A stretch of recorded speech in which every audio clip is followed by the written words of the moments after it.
Hi friends, I'm Michael Kingswood. It's story time. And we're reached the end. This is the end.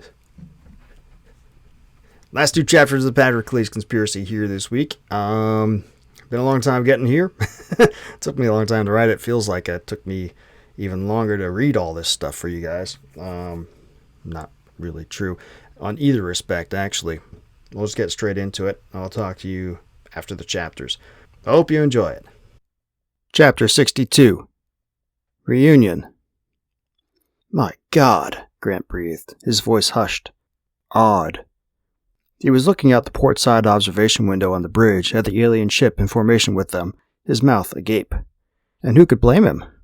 Not one, but two alien starships, or perhaps warships, running in clear view in a tight formation with your own ship was not exactly an everyday sight. It was one thing to know intellectually that was coming. It was another thing entirely for it to actually happen. For you to definitively see that not only was there other intelligent life in the galaxy, but it was more advanced than man. Jo could relate. Even though it was not her first meeting with the creatures, she still felt a giddy excitement, mixed with primal terror just looking at them. Of course, even had this been her 1,000th time meeting them, she expected her reaction would be the same considering her mission this time. How do we play this? Malcolm asked. Jo looked over to where he hovered on the starboard side of the bridge, his arms crossed over his chest in an almost defensive manner, and his brow furrowed in thought, or worry. Again, who could blame him if it was the latter? Jo shrugged. Same way as on Pericles, I guess. We secure ring rotation and the exterior illumination lights, shine the mooring lights on the airlock we want them to come aboard through, and wait. Unless you have a better idea? Malcolm remained silent for a short while, considering. Grant spoke up before Malcolm did. If it was me, I wouldn't just come over to an unknown vessel just because they shined a spotlight on their airlock. Why not? It worked before, before they were stuck in the life pod after their ship blew up, right? Jo nodded. So they had no choice. These guys, Grant jerked a thumb at the ship to port, do. And they're probably wondering who or what we are and what we want. If we go making sudden moves like darkening ship, they might take that as showing hostile intent. Jo's blood went cold. That would be well past bad. It would not do at all for them to have gone to all the trouble of bringing the eggs back here just to be shot down by the people they meant to deliver the eggs to. She tried to think of a way around Grant's logic, but after a moment she realized he was right. How would she react if one of those alien ships just showed up in the Sol system and started acting strangely? How would the United Earth military react? Good point, Jo said. You have a suggestion? Grant nodded. They obviously received our signal. Why don't you play that message you supposedly have in that black flashlight thing for them over the radio? That ought to show them we're on the level. Then we can work out how to bring them aboard so we can give them their kids back. It boggles Jo's mind how she could have missed something so obvious. Shaking her head in chagrin, she said, I'll be right back, then headed below. The trip down the lift to Ring A seemed to take forever, though it was only a few minutes. From there was a quick jog to the cargo space where they had stowed the incubator and loader. The black rod the alien captain gave her on board Pericles was right where she left it before hitting the cryotank, safely enclosed in a small bin a few spots down from the incubator that was meant to hold delicate items that needed to be stored securely. Feeling an almost reverent rush, she lifted the rod out of the bin and stared at it for a moment. So many monumental things had happened because of the information in this thing and the precious cargo within the incubator. It seemed odd that such a small device could do so much. Malcolm's voice over the 1MC broke her reverie. Get up here, Jo. I think they're getting antsy. Crap. Jo hurried from the cargo space, sprinting toward the lift and the bridge. Jo gave Malcolm a hard look. We need to talk about your definition of antsy. Malcolm shrugged as if to say, hey, don't look at me, but did not reply. Rolling her eyes, Jo turned away from him, looked out at the alien ships. 2 kilometers. They had maneuvered 2 kilometers closer and then stopped, holding position on both quarters, just as before. They were just drifting along in time with Agrippa, not doing anything, and he called that acting antsy. Easy for you to say now. And that was true. Had she been up on the bridge when they maneuvered, Jo may have had the same reaction Malcolm did. Maybe. But, and she often forgot this, he was an engineer, not a pilot. He had little to no experience in the way ships interact and how they maneuver, especially when in close proximity to each other. Then it was not like they were dealing with humans here. He could be forgiven for being a little jumpy. For his part, Grant looked slightly amused, though there was a tightness about his eyes that belied his little grin. He was more tense than he put on. Hard to blame him for that, either. Jo felt it, too. "Okay," she said, and moved past the men toward the pilot station and the communications panel to its right. "Let's see how this works." A few taps of the display called up the first contact protocol display again. She paused and glanced back at Malcolm. He shrugged and said, "It's worth a shot." Joe activated the little microphone and looked down at the rod, at the 3 little buttons inlaid onto one side. The first called up the star map, and the third the technical schematics, their payment. The second was for what she needed now, but for some reason she hesitated to play the message. It almost felt like a sacred act, doing that. Like playing the message would consummate everything she had worked for these last weeks, these last decades. Better to not listen to that little voice, though. She shook her head at her silliness and tapped the transmit button. Then she pressed the second button on the rod. The image of the alien captain's face appeared in the air, a holographic projection, and began speaking in the alien's language of barks, growls, and hisses. The captain continued for some time, explaining, Joe hoped, what had happened to their ship, and that they had entrusted their eggs to Joe and her crew. Of course, he could be saying something else entirely. He could be telling his brethren to kill them and use the star map to invade Earth, now that the humans had been foolish enough to reveal themselves. Joe forced such thoughts away.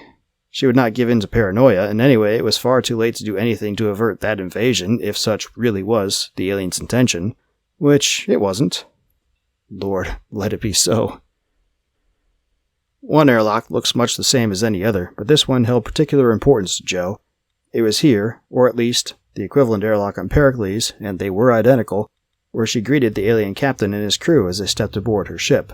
And you almost got your throat ripped out. Joe ground her teeth and tried not to remember that part of the first meeting.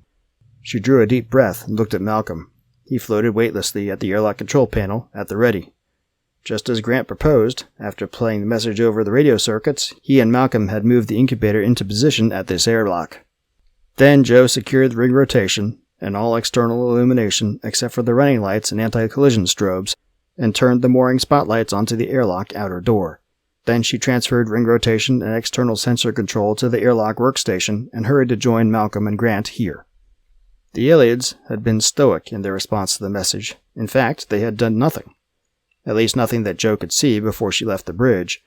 By the time she joined the men at the airlock, that nothing had changed to nothing. Joe was beginning to wonder whether they really had received her transmissions, either of them, when the workstation beeped an alert. She tapped the screen, and the display shifted to the aft upper camera, which was trained on the alien vessel to starboard. The display showed a small, round object drop from the ventral section of the alien ship, and proceed a few hundred meters down, then stop completely before advancing at a brisk pace toward Agrippa. "Looks like they got the message," Grant said from beside her, a certain satisfaction in his tone. Joe nodded. "They'll be here in a minute. Take station." And so they arrayed themselves, Joe in the center of the room next to the incubator, Malcolm at the airlock controls, and Grant over to the right. Despite his satisfaction that his suggestion had paid off, Grant looked nervous and downright uncomfortable. He probably feels naked without a gun. Joe smirked inwardly. Well, maybe not entirely inwardly. Grant had pressed hard to have at least one of them armed, preferably himself for this meeting. "It makes sense," he said. "I have the most training." "If we need to defend ourselves," Joe had cut him off with a shake of her head and a raised hand. "If we need to defend ourselves, we're dead anyway. Even if we fight the ones in the shuttle off, the ship will just open fire.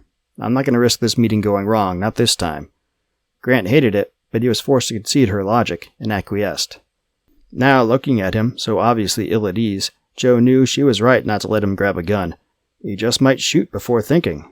Not he had ever come close to doing that before, but that was just another added risk onto a mission that was risky enough already. "Everyone ready?" Joe asked, trying to keep her voice calm and in command. She was actually surprised at how well she accomplished that. Nods all around. Joe turned her attention to the workstation display. Malcolm had called up the airlock's external camera, and it revealed the alien shuttle on approach. It was remarkably similar to the life pod Joe remembered from the first ship, with a number of circular protuberances on various locations and strange hieroglyphs that Joe presumed were the aliens' language. The biggest difference she saw was that while the life pod had been roughly spherical, the shuttle was flat on one side. Joe surmised that side housed landing gear of some sort. Maybe it was capable of atmospheric re-entry? Agrippa's shuttle could not do that. No need, or at least that's what the designers said. But Joe could see all sorts of useful reasons for that capability. The shuttle stopped even with the airlock, then rotated until the flat side faced the ring's outer edge. A moment later, one of the protuberances bulged slightly, then parted, allowing a circular tunnel to cross the intervening distance between the shuttle and the airlock outer door. Just before it reached the airlock, the end of the tunnel warped and convulsed, then settled into a shape that Joe knew exactly matched the airlock's seating surface. A soft thunk penetrated the hull as the tunnel made contact, followed by a very soft sucking sound that lasted for less than a heartbeat. The airlock control panel beeped, and a light flashed green. Malcolm read the display and turned back to Joe, nodding. Soft seal. Very well, restore ring rotation. Aye. Malcolm tapped the control on the workstation, and a moment later the faintest hint of a rushing noise reached Joe's ears. Thrusters firing, Malcolm reported, referring to sets of thrusters mounted tangential to the rings that were used to get the rings started initially. Slowly, ever so slowly, the bulkhead to Joe's left began moving toward her. It always took a few moments to overcome inertia before, turning motor engaged, Malcolm said. The wall began to speed up, and a moment later Joe found herself pressed up against it. She slid down to the deck and stepped away from the bulkhead, moving slowly to avoid bouncing off the deck in the extremely low, but slowly building, simulated G-forces. The men were moving similarly. In another circumstance, it would almost be comic.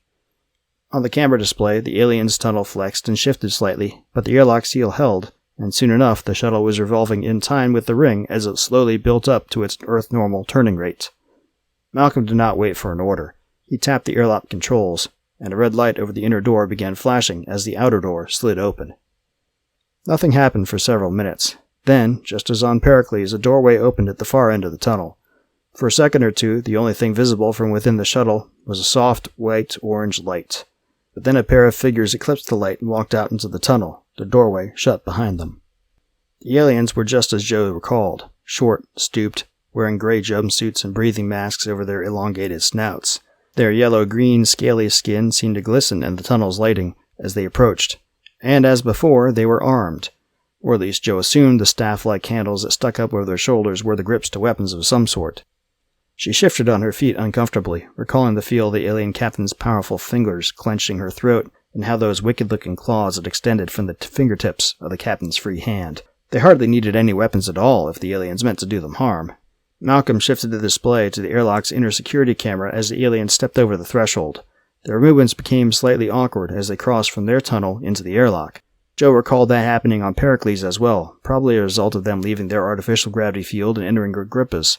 They recovered quickly, though, and shortly reached the inner airlock door. There they waited for a moment.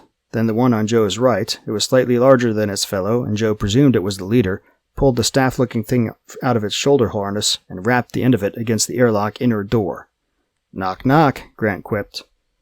Malcolm snorted out a little laugh, then tapped a command into the airlock control panel. A moment later, a soft hissing sound announced the equalization of air pressure within the airlock and the tunnel. He took a moment to read the display, then looked back at Joe and nodded. Equalized. Atmosphere's nominal. Very well.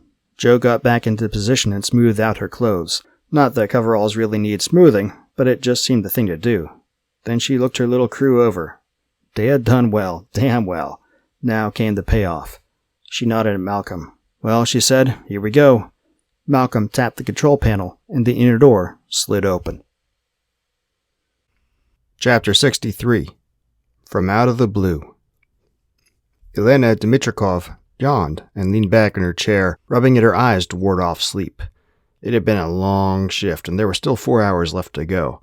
Her brain felt fuzzy, and it was all she could do to keep her eyes open. It was her own damn fault, of course. She knew better than to stay out late the evening before she had the duty. But it was Jasmine's last day aboard the station, and Elena would never have forgiven herself if she missed the going-away party. And the after-party. Another yawn burst forth, and she kicked her chair back from her station. She needed to stand up, to move around, get the blood flowing. Her back, stiff from sitting for so long, protested as she straightened. Grimacing, she raised her arms up over her head, the loose white fabric of her uniform blouse falling down around her shoulder as she did so, and stretched the way her yoga instructors always taught her.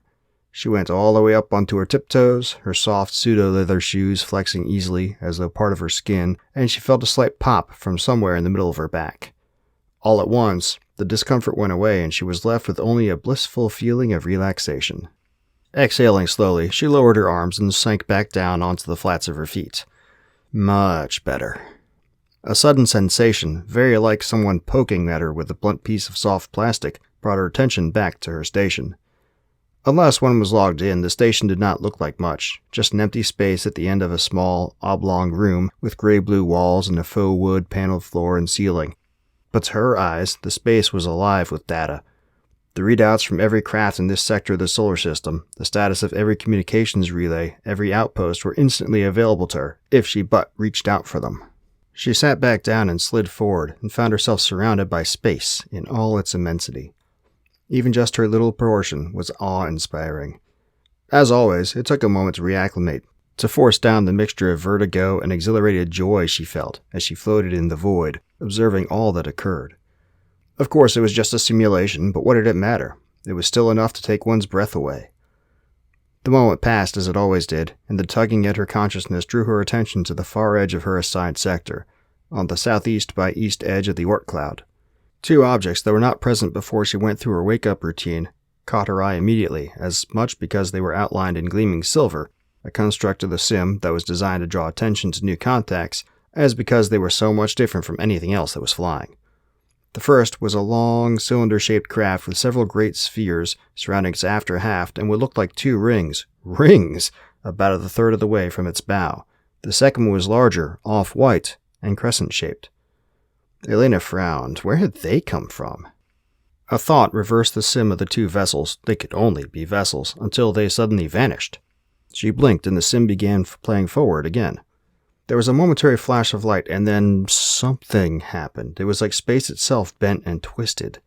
Elena would not have noticed, except the star opposite the area where it occurred suddenly became distorted and then vanished. In its place was only a reddish-yellow circle that hung there for a second or two, doing nothing. Then the cylinder ship shot out of the circle, followed by the crescent a few seconds later. The strange circle, or hole, or whatever it was, closed abruptly behind them and space returned to normal. The sim froze as Elena realized what she had just seen. A wormhole, a hyperspace portal, whatever the different theorists call it, it was supposed to be nigh on impossible to create, and yet what else could it have been? Her earlier fatigue long since forgotten, Elena gave quick thought to a report for headquarters in Geneva, and reset the sim to current time. The two objects drifted together, the crescent having taken station off the cylinder's port side. The orbital computations took less time than it took to query for them. They were on an intercept heading for Earth. The message popped into Elena's vision, and she checked it over quickly, then with a thought set it flying.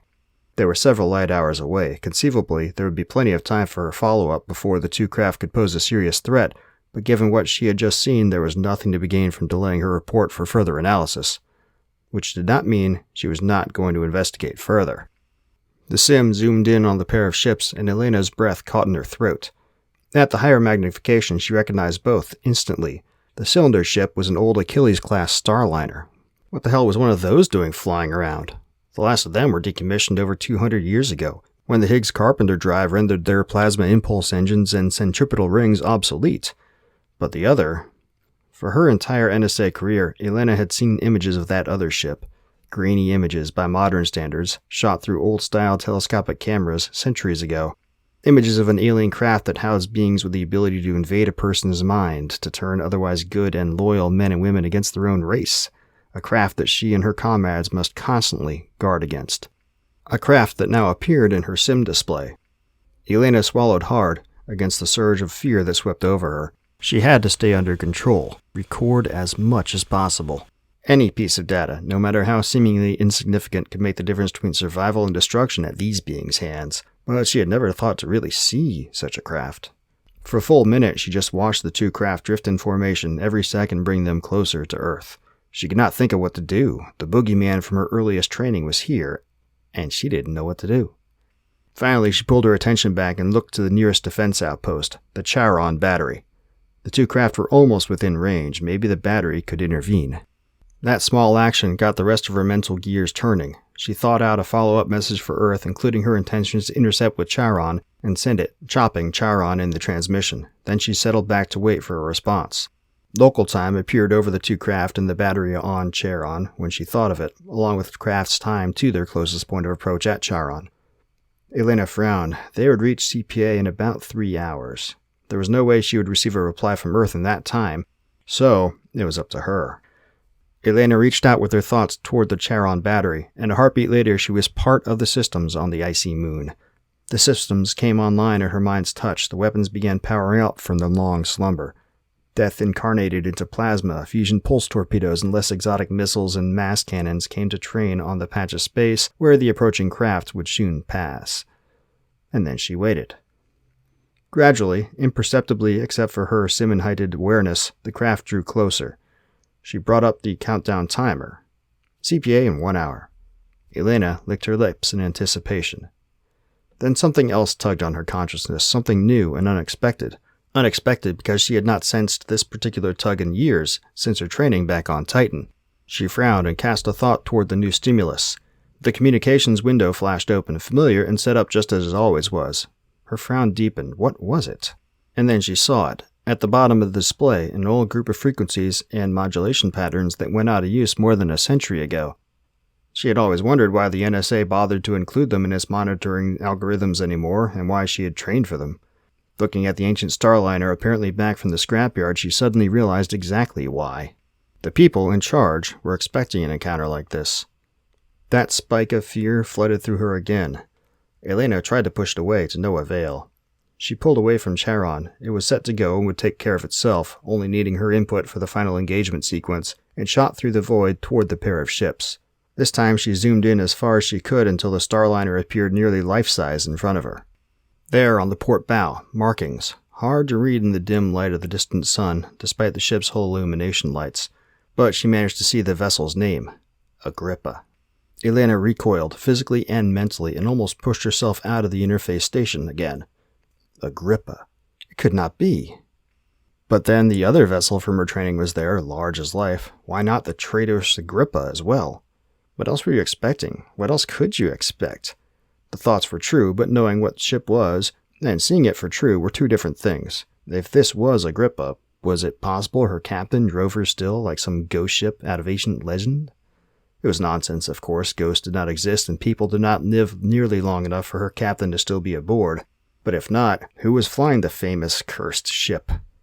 Without realizing what she was doing, Elena returned to the communications control and keyed the old channels to life. The sim in front of her flickered, then coalesced into a quadrilateral of static for a brief half-second, before resolving into the image of a more than handsome woman of East Asian descent. Her hair was long, black but heavily streaked with silver, and pulled back from her face in a ponytail. She wore black fatigues of some kind and sat in a chair facing her transmission station, no doubt. Flanking her were two men, one tall and slender African, with even more gray than she had, the other short and more stocky, of Central European descent from his looks, and only a bit of gray on his temples.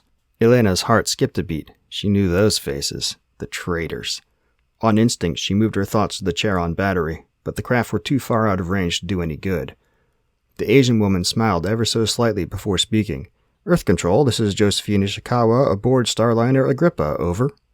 Or at least that's what Elena thought she said. Some of Ishikawa's words were indecipherable, a dialect that Elena had never heard before. The sim did its best to fill in the gaps, but it was still difficult to be certain she had heard correctly. Elena licked her lips, trying to restore some moisture to her mouth. What to do?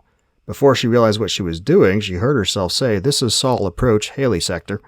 Ishikawa's eyebrow quirked upward at the identifier that had to be, for her, unfamiliar. "Haley sector, this is Ishikawa aboard Agrippa. Malcolm Ngubwe is here with me," the tall African nodded gravely, "as well as Grant Guilford." The European flashed a quick smile that almost looked forced. "We've come home and we've brought some new friends with us. Request safe passage through the solar system and permission to approach and dock at Earth. We have a lot to discuss and our friends are eager to meet with Earth's leadership. They pledge non-aggression for the duration of our stay." Elena found herself unable to put a coherent thought together for some time, let alone respond. They were really here, the demons and traitors everyone had warned about. She should just blast them out of the sky. Her superiors would advise her to do just that. And yet, looking at the Ishikawa woman's eyes, serious but unguarded, and those of her companions, Elena suddenly found it hard to assign the raving lunatic label to them, even though it had been passed down to her for so many years. Why not? She did not know how to answer her own thoughts, but something told her this woman and her crew was not an immediate threat, and besides, there were many more batteries ready and able to unleash death in all its forms, the closer to the inner solar systems they approached, and they were only 2 ships. If they were indeed a threat, it would become plain soon enough, and the batteries and ready warships could take care of it. Elena made her decision. With a thought, she secured the battery at Charon, putting it back into sleep mode. Then she replied, "Permission granted to transit, Agrippa. For docking, contact orbital approach control on 327.483 modulation alpha 62. Ishikawa's eyebrows raised, and she mouthed the channel identifiers to herself, then glanced at Ngubwe. He frowned, but after a moment nodded. Apparently, the ship's communication array could handle that channel. Ishikawa returned the nod, then faced forward. Roger, Haley Sector. Thank you. Agrippa out. The transmission winked out. Elena brought up an update to the headquarters and sent it. Somewhere in the back of her mind, she knew her lack of action here might incur the wrath of her superiors, but somehow that seemed all right. She stared for a long time at the old starliner, drifting with its unknowable companion, and some of that fear she had felt before receded, replaced once more by exhilaration. Welcome home, she said to no one, and to everyone. Okay, that's it. That's the book. Some people have written me over the last couple of years since I wrote the book, who read it and liked it. They're like, hey man, you gonna follow up on that? And so, that's not been done yet. And they're right, there is. But I would, going forward from here, I envision diplomatic talks with the aliens, who clearly are not there to invade, right? If they were, probably would have just done it. And my vision is that Joe and Malcolm and Grant managed to communicate what was going on and the overall good intentions, and figure out some way to at least approximate understanding of the alien tongue so they could talk a little more too, and that they all decided to come together to try to establish relations, right? As going forward from here, I envisioned a whole bunch of diplomatic talks, a whole bunch of legal wrangling, maybe a little bit of reparations for the harm that was done to some of the eggs. Maybe not. Maybe the aliens are just considered a wash. Haven't decided on that. But eventually good relations moving forward, and yay, rah, rah, and Grant and Malcolm and Joe, maybe not being lauded as heroes or anything, but certainly not being locked up. More like, okay, you're maybe not the monsters we thought you were, and more or less, back to life and business as usual, except that now there's aliens. That's sort of the vision I have of it, but I'm really not interested in writing that. I was interested in telling this story about this captain get put in this situation. You meet these aliens, they give you their babies to take care of and get home, and you think the people that you think are going to take care of it, the elected powers that be, the set up, renege on it, and what do you do to right the wrong that is going on and nobody else does? Right, so that's the story I set out to write. That's what I was interested in, and that's what I did. That final chapter I wrote in such a way as to show that, yes, she was successful and looks like everything was going to, go at least in a better, right direction now. But like I said, I didn't want to get into legal wrangling and diplomatic wrangling because I'm just not interested in that. So, as far as I'm concerned, it's a good, happy ending, and hoo-yah. And there have been a couple of people who didn't like that I didn't go into all that stuff, but sorry. Someday down the road, maybe I'll touch on them again and you'll see something more from Joe and Grant and Malcolm, but probably not. Like I said, I'm just not interested in the kind of diplomatic wrangling that is going to go on, and just moving on to other things. So, hopefully you liked the ending. If you didn't, and you wanted more, sorry, that's all I had for this particular story, and it is what it is. So, like I said, that's the book. Hopefully you dug it. If you did, tell all your buddies about it, this podcast. I'm be taking these podcast episodes since I've been taking a long time with all of them, specifically so I could get the audio quality up as best as I could, and I intend to compile all these in an author narration edition audiobook and put it up everywhere, because why not, right? I've done that with shorter stories, and it makes sense to do it with this. Some point down the road, I may have a real voice actor read and act it out too, but that's more costly, as we've talked about before. So you can tell everybody about the podcast, tell them about the audiobook, and come by my site. If you still haven't bought the book but always wanted to, now's the time. If you just want to give a donation, you can at the site. If you want to become a member of the site of my newsletter, either to get emails about new releases and deals, or become a supporting member on the site, you can do that too. It's all at michaelkingswood.com, and you can get the book directly from me at ssnstorytelling.com, as well as every other book and shorter story I've written. You can get there too, or you can go to all the usual Amazon, Audible, iBooks, Barnes & Noble. All those places have all my stuff, so you can get it there if you prefer. I will be back next week, and we'll start back into some short stories again. Just gonna do several weeks here of just, a story a week, make it easy. Get back into the mood for that again. And then, a little ways down the road, we'll get into probably do the audiobook of Outdweller, the second Gillimer Vale book, because I've got it. Might as well do it, make the podcast easy for a few months. But I think for the next few weeks at least, I'm going to do at least probably a month or two of short story a week. Keep it fun that way. Yeah, that's all I got. Hopefully you guys enjoyed it. If you did, please let me know. Drop me a line. You can reach me at the website, or do comments on the podcast or the video, wherever you found it. That's it. Until next week, don't do anything I wouldn't do.